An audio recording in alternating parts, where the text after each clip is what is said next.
Hi friends, welcome to my cooking my style. இன்றைக்கி நம்ம சேனலில் என்ன பார்க்க போகிறோன்னு பார்த்தீங்கன்னா, வீட்டில் எப்படி சிம்பிளாக ஈஸியாக பிரியாணி பேஸ்ட் எப்படி செய்கிறதுன்னு தான் பார்க்க போகிறோம். வாங்க எப்படி செய்கிறதுன்னு பார்க்கலாம். அதற்கு தேவையான பொருட்கள் ஃபஸ்ட்டு பார்த்துடலாம். புதினா பார்த்தீங்கன்னா, புதினா இலைகள் ஒரு கப் அளவுக்கு எடுத்து வச்சுருக்கேன். கழுவி எடுத்து வச்சுக்கோங்க. ஒரு கப் அளவுக்கு புதினா இலைகள். அந்த புதினாவை விட கொஞ்சம் குறைவாக மல்லி இலை எடுத்துக்கோங்க. அது ஒரு 3/4 கப் இருக்கும். அப்புறமா சின்ன வெங்காயம் தோல் உரிச்சு வச்சுருக்கேன். அது ஒரு சின்ன கப்பில் ஒரு கப் அளவுக்கு எடுத்துருக்கேங்க. அடுத்ததாக பார்த்தீங்கன்னா, இஞ்சி தோலெல்லாம் சீவிட்டு சின்ன சின்னதாக கட் பண்ணி வச்சுருக்கேன். அது ஒரு 4-5 பீஸ் எடுத்துக்கோங்க. அடுத்தது பூண்டு ஒரு கைப்பிடி அளவுக்கு தோல் உரிச்சு எடுத்து வச்சுருக்கேன். அடுத்ததாக இதுக்கு எண்ணெய் ஒரு 3 ஸ்பூன் அளவுக்கு எண்ணெய் எடுத்துக்கோங்க. காரத்துக்கு பார்த்தீங்கன்னா 3 காஞ்ச மிளகாய் எடுத்திருக்கேன். அதாவது காஷ்மீரி மிளகாய் தான் எடுத்திருக்கேன். உங்ககிட்ட காஞ்ச மிளகாய் இருந்தால் 2 எடுத்துக்கோங்க. பட்டை 2 பீஸ் எடுத்திருக்கேன். அடுத்ததான் பிரிஞ்சி இலை 2 எடுத்திருக்கேங்க. சோம்பு பார்த்தீங்கன்னா ஒரு 1.5 டீஸ்பூன் அளவுக்கு சோம்பு எடுத்திருக்கேன். பெரிய ஸ்பூன்னா 1 ஸ்பூன் எடுத்துக்கோங்க, சின்ன ஸ்பூன்னா 1.5 ஸ்பூன் எடுத்துக்கோங்க. ஒரு 5 ஏலக்காய் எடுத்திருக்கேன். சின்ன ஏலக்காய்ங்கிறனால 5 எடுத்திருக்கேன். பெருசாக இருந்தால் 3 எடுத்துக்கோங்க. ஒரு நட்சத்திரப்பூ. அடுத்ததாக 3 கிராம்பு, ஒரு சின்ன பீஸ் கல்பாசி எடுத்திருக்கேன். இதுதான் இதற்கு தேவையான பொருட்கள். வாங்க எப்படி செய்யறதுன்னு பார்க்கலாம்.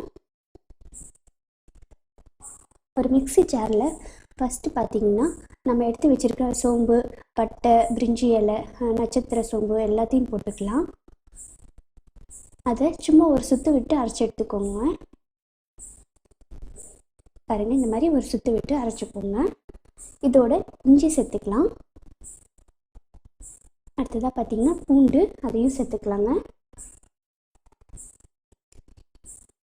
இதோட நம்ம வச்சுருக்கிற சின்ன வெங்காயத்தையும் சேர்த்துக்கலாம். சின்ன வெங்காயம் சேர்த்துட்டிங்கன்னா இன்னும் டேஸ்ட் நல்லாயிருக்கும். அதுக்காக தான். இல்லாத பட்சத்தில் பெரிய வெங்காயம் 1 சேர்த்துக்கோங்க. 3 காஞ்ச மிளகாயும் சேர்த்துக்கலாம். இதை அரைச்சிக்கலாங்க. கெட்டியாக தான் அரைக்கணும், ரொம்ப தண்ணி விட்டு அரைச்சிடாதீங்க. இந்த மாதிரி நல்லா கெட்டியாக அரைச்சிக்கோங்க. இப்போ அடுத்ததாக பார்த்தீங்கன்னா, இதோட நம்ம எடுத்து வச்சுருக்கிற மல்லி இலை சேர்த்துக்கலாங்க.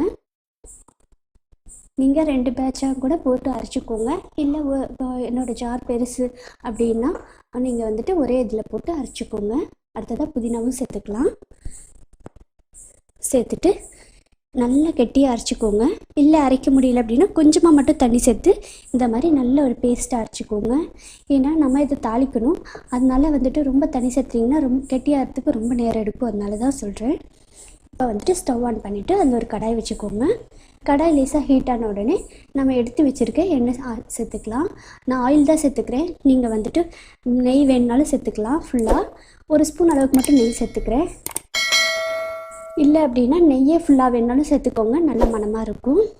அது லேசாக ஹீட் ஆன உடனே நம்ம அரைச்சி வச்சுருக்க விழுதை சேர்த்துக்கலாங்க. சேர்த்துட்டு நல்லா கலந்து விட்டுருங்க.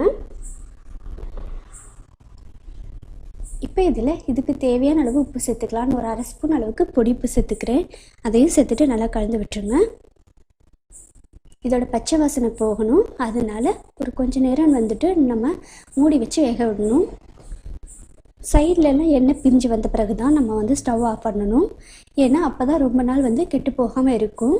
நீங்கள் அப்படியே வச்சிங்கன்னா ரொம்ப சீக்கிரமாகவே கெட்டு போயிடும். 1 மாதம் அளவுக்கு வச்சு நீங்கள் யூஸ் பண்ண முடியாது. அதனால தான் அப்பப்போ கலந்து விட்டுருங்க. இல்லைன்னா அடிப்பிடிச்சிரும். நமக்கு பிரியாணி அந்த பேஸ்ட்டு ஸ்மெல் போய் அடிப்பிடிச்ச ஸ்மெல் வந்துடும். அதனால் அப்பப்போ இந்த மாதிரி ஓப்பன் பண்ணி கிளறி விட்டுருங்க. இப்போ பாருங்கள், சைடில் ஆயிலெல்லாம் நல்லா பிரிஞ்சு வந்துருச்சு. கலந்து விட்டுடலாம். இது நீங்கள் சிக்கன் பிரியாணி, மட்டன் பிரியாணி அப்படின்னு எது வேணாலும் செய்யலாம். பாருங்கள், நான் ஸ்டவ் ஆஃப் பண்ணிவிட்டேன். இதை ஆற வச்ச பிறகு தான் நீங்கள் ஒரு ஏர்டைட் பாக்ஸ் இல்லை ஒரு கண்ணாடி ஜாடி அந்த மாதிரி எதில் வேணாலும் நீங்கள் ஸ்டோர் பண்ணிக்கலாம். நல்லா ஆற வச்ச பிறகு எடுத்து போட்டு நீங்கள் ஸ்டோர் பண்ணிக்கோங்க. சூடாக போட்டிங்கன்னா அது ரொம்ப சீக்கிரமாக கெட்டு போயிடும். அதனால் 1 மாதம் வரைக்கும் வச்சு யூஸ் பண்ணணுன்னா ஆற வச்ச பிறகு நீங்கள் ஸ்டோர் பண்ணிக்கோங்க. Chicken biryani, mutton biryani, veg biryani எது வேணாலும் இந்த பேஸ்ட்டை வச்சு நீங்கள் செஞ்சுக்கலாம்.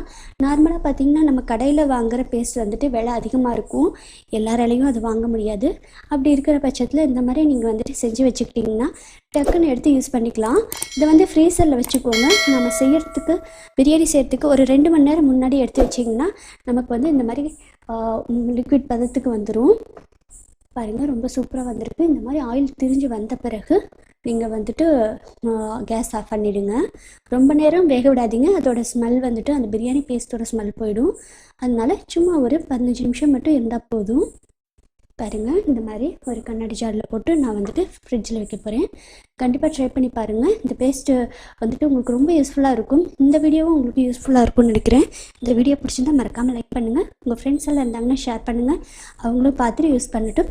ஸோ இந்த வீடியோ பிடிச்சிருந்தா சப்ஸ்கிரைப்பும் பண்ணிடுங்க. அதே போல் லைக்கும் பண்ணுங்கள், சப்போர்ட் பண்ணவும் மறந்துடாதீங்க. மீண்டும் அடுத்த வீடியோவில் சந்திப்போம் ஃப்ரெண்ட்ஸ். பாய்.